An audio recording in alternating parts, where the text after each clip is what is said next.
Welcome to News to Know. Today is Friday, September 3, 2021, and here's the news you need to know.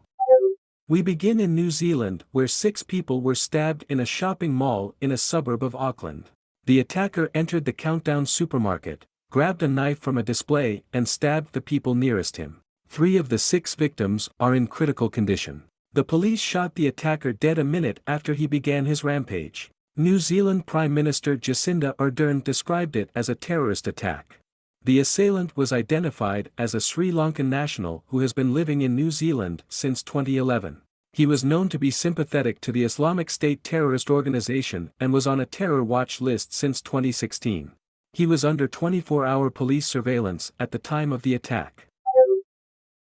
In Doha, the capital of Qatar, the Taliban are meeting with delegates from various national governments.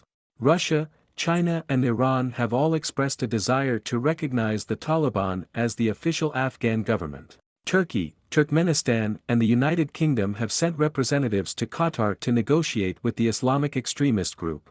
Other nations, such as India, Germany and Saudi Arabia, are seeking to use Qatar as a go-between to communicate with the Taliban. 3 weeks ago, the democratic government of Afghanistan fled to the United Arab Emirates when the Taliban overran the country. Since then, the Taliban has been attempting to cement themselves as the legitimate government of Afghanistan. The Japanese Prime Minister Suga Yoshihide has announced today that he will not seek another term as leader of the Liberal Democratic Party. The party is scheduled to meet on September 29 to elect a new party leader.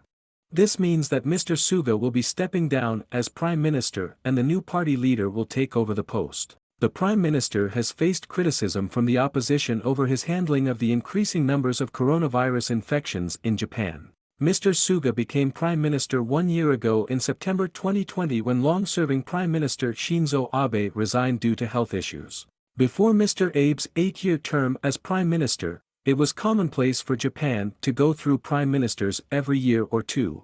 The next LDP leader will become Japan's 100th prime minister.